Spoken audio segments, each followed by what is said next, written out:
Today, aka Padders, the legendary collector's issue of Clown Shock. We have an exclamation point. North Star Press, issue 1, February 1992. 30% more story, and it's all about this guy. Let's do it.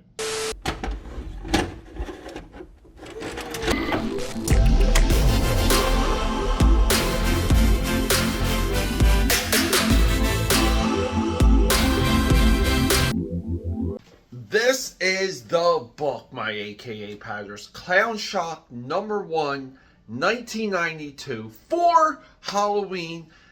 Guys, we have it right here. So I got sick of holding up books like this, and I think this might be a part of a newer format. AKA Padders. When we look at Clown Shock, we have to discern one thing. This potentially could have been what became of Evil Ernie. Clown Shock has the elements that the early Evil Ernie Eternity issues had. It's of a black and white era. It's of a VHS era. It's of a shock, gore, horror world. There's also elements. I love the guy in RoboCop that gets his wang shot because it's indicative of gangs. A lot of properties in the late 80s, all throughout the 90s, there was always these like gangs, and we saw them in Dark Knight, we saw them even in Watchmen, but gangs would just terror, like this was almost just like a fantasy of young creators. And then there would be justice and ruthless justice. Clown Shock is a part of that. Even Toxic Avenger is a part of that trope. To me, it's a sign of the time. This is what it just felt like to watch movies, to like basically rent those movies on the back shelf in VHS stores, or just pick books up because you liked the cover, you thought it was going to be edgy, you thought you were going to get a level of violence that you didn't see in mainstream comic books at the time. And it kind of, these books, like, they're special because they appeal to just the teenage self. Like, the kids like gore. This is made for that, and it's also indicative of a time long past. For me, this is the world I live in. These are the books I love. So, guys, for Halloween, get ready. Clown Shock #1. All systems are go. Bingo bango, there she goes. AKA Padders. I am happy to have 2 issues of this because my cat just got done sleeping on one of them. So cheers to Dallas. You guys know him if you watch the channel long enough. Welcome back, my AKA Padders. So again, like, we're still experimenting with some, like, little bit of a new format change for some of these episodes. It's delaying some of the rollout, so this is why you're getting a late Halloween episode. This is somewhat of an anthology, and I think for anyone out there that's creating something similar, I think there's some really good takeaways. The first takeaway is we have one hell of a title. I mean, I don't know why. I love Clown Shock with a K. I love this design. A lot of people believe that this design is somehow related to Insane Clown Posse and some of these other things, right? We're kind of like a year out of Evil Ernie. Like, around this time, Evil Ernie moves into chaos. Chaos gets formed. And then, because of the artwork of Stephen Hugh, and if you guys aren't familiar, like, let me just show you guys something real quick. I still keep Stephen Hughes' Chaos Comics rookie card. I call this his rookie card, but yeah, I still keep this around my drawing table because it was really his aesthetic, his style. The guy, even his effects, he drew amazing effects. This guy was a renderer. He could render. He's the reason. This is the reason why people paid attention to Evil Ernie. A lot of times in comics, the artist comes first. So we kind of want to say, what if this guy ended up on this book? Could this have gotten enough traction? I kind of want to say I'm there. I want to say yes, because they do something insanely bold in this book. This book instantly becomes an anthology, and we get into like this Christopher Columbus story. But here we go. We see a know nothing gang. These gang they're harassing this dude who's basically coming out of a 7-Eleven, and you guys know I love 7-Eleven. Here, let me show you guys how much I love 7-Eleven. All of my AKA padders know how much I love die-cast cars, just because they're cheap and affordable. And I don't know, I always like holding them in my hand. I kind of, a lot of times when I'm talking on the phone, I'll do this. But yeah, so 7-Eleven dropped these, and they weren't cheap. These were $8 a piece. But I hunted one down because, yeah, I'm in Philly. In Philly, you basically live and die by the 7-Elevens. And we had so many closures of these since COVID. There's maybe 3 in walking distance left. There used to be maybe 7, maybe 8. If I walked all the way down to Old City or West Philly, you can say there was 10 or 12 of them. But yeah, there's only a handful left. But AKA Padders, I love 7-Eleven. Let that be said. So we have this dude, like, he's coming out of 7-Eleven. He's got his, like, you know, his hot dog, his Slurpee, and he's getting some crap. These guys are on his bike, and he's about to do what's a fantasy of all of us. He just destroys these guys. He rips, he kind of rages. And they keep saying that he has acne. But it's not acne. It's like he's got like the clown face. But they call this acne, okay? He rips the dude's scalp off, picks him up. These dudes are flipping out. You see him, like he's raging out Hulk-like. And he gets this key because they wanted the key to the motorcycle. And he does a cool thing. He kind of like puts the key like this, right? He holds the key like that, and he just punches it into the dude's face. And I love this effect in the background. It's just like cool black and white stuff.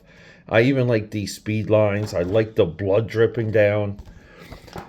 And I don't know, if you guys hang out on this channel enough, you can spot what's wrong with this page. So let's grab a marker, because we need a marker. How about a nice gray marker? If we split these panels here, and let's prevent some bleeding. If we split these panels, right, like this, right? Okay, so the action here on panel 5 goes this way, right? And then we have the repercussions, and this should even be like grayed out a little, right? Because that'll help separate it. But the repercussions of this dude getting thrown into the wall is right here, right? Our boy is facing this way, you know, like headwise, but his body is this way. But it's still indicative of this corner here, which is turn the page, right? We talk about this. What this should have been, the clown should have been over here. These guys should have been approaching from this direction, because then you would have the clown on the left here. And say it with me. Let's just do it. The clown is on the left here. He would be on the left here, and basically left here, because we have these guys walking on frame. You could have just flipped this. If you flip this, you know, we split the panel properly, and he's posed well enough to kind of get away with it. But what happens is, you know, we go left to right, left to right, left to right, when we don't have to. Sometimes you get away with it. Some guys are skilled enough, illustration-wise. Some are not. We don't have that here, but it's cool that this dude gets thrown into the wall so hard. He's just stuck there. That's what I mean. Like there's a teenage fantasy part of this, and I really do love. I mean, AKA Powers. Tell me that this wasn't primed to be the next, or to be what Evil Ernie became. Yeah, and here we go. Picks up this dude, rips right through his chest, tosses him, takes the bike, and is streaking down the street, looking insane. Like, look at this is literally the stuff of nightmares, and it's like a little tiny panel. The legend of Clown Shock begins. So then we get into these guys talking about this amulet. They're talking kind of like it's an Aztec amulet. And we kind of see that it's somewhat connected to these human sacrifices. Really kind of cool stuff, right? And then we get some boobalas. Some like nice illustrations here. But what do we have here? And as it was in the days when the ancients ruled the world, as they knew it, so our new prince shall rule the world as we know it. It is his destiny. It is our destiny. And then we cut to this comic shop, and this comic shop is fantastic because they're just talking about other books published by North Star Press. They're saying North Star Press is this, but they're really talking about the Leatherface comic. Really cool stuff. Like, you read this, it's a good advertisement. You want to read all the other books. A big shout out to early Sam Keith, who if you gave him enough money and he was at a convention, he would draw your cover and you would go pick it up. But sometimes, even if you were a halfway decent publisher, you can get Sam Keith to draw a double spread cover. Yeah, so the dude leaving the comic shop, his friend gets hit by a car and then they kidnap him. Okay. And then he's in the trunk and he's like, he has this flashback to when he was a kid. And we kind of see he goes into this haunted house, closed for repairs, and he basically gets harassed by this clown. Mom, he's like screaming, like, and to like paneling like this is where you need experience. You just need better help, but it's still a fun read. He's freaking out, and the clown's like, he's like, Mommy. He's like, Mommy, you want Mommy? How about making room for Daddy? Call me Big Daddy. So we don't get a resolution to this flashback. And this is a little bit what I mean about it being a anthology, because we kind of open, we open with the street scene where the urban fantasy, destroying thugs. And then we get into the Aztec side. And then from the Aztec side, we get this kidnapping. And then we get this flashback here. And he's like this. And AKA Powers, get ready for one amazing transition. He's like, here we go. This stupid car doesn't have a crowbar, but this amulet should do the trick. And he finds an amulet in the trunk of the car with a flashlight. And he jimmies and he just like plops out, okay, as the car is moving. Cool, right? Because the guy's driving will never see the trunk or hear the trunk pop open. And then from there, we cut to Christopher Columbus crossing the blue in 1492, fighting a sea serpent. And the amulet is there. And one of them sends all the men to the deck. He takes the wheel and starts nuking the serpents with the amulet. So now we're back in the time of Christopher Columbus. They're heading towards, pretty much the Aztec temple that we saw in this flashback. But they don't know it's the Aztecs yet. They think it's like India. And then the amulet summons pretty much like these angels. I think they're angels. One of them's dressed like a Roman, like centurion. And they basically say, here we go, look. So they still think we are heading to the Indies and not the Americas. I shall tell them that the falling of the mast stunned the serpent, and that we must proceed quickly from this unholy place. Do they know their destination? No. Land ho. And they find their way. They have a couple books, and it's well documented how much Christopher Columbus wrote down.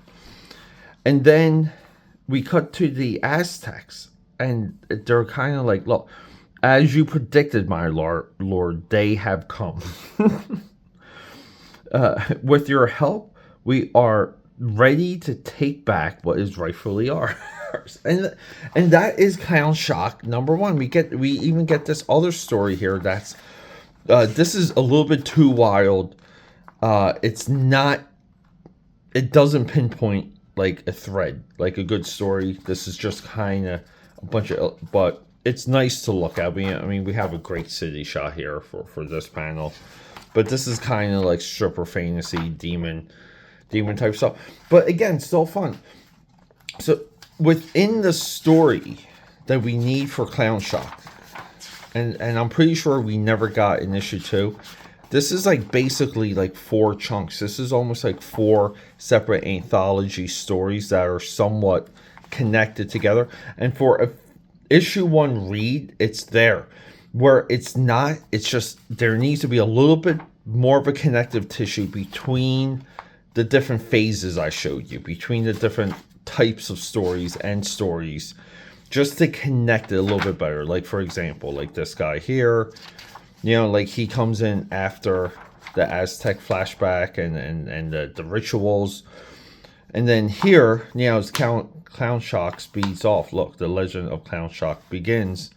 Like it would be nice if we go from here to here. Unless I'm reading this wrong, unless Clown Shock is a anthology, and then this is Clown Shock. And then this is something else, which is a little bit wild, but I don't think so. Like it's really nuts. Maybe, I guess like I'll come back and do, I'll tell you guys. But if I go through this, and this kind of gives us a little bit more insight, maybe I'll come back and let you guys know. I don't think this had much. I think this is mostly about the 30% more story, to how dedicated they were to make this of a value. And I do agree. I think back in the day, it's a little bit up there in the early 90s, but if you were looking for something new, $3 entry point. The problem is we never got an issue 2. That's crazy. I don't know. It's crazy because I think this is marketable. You could market this to this day.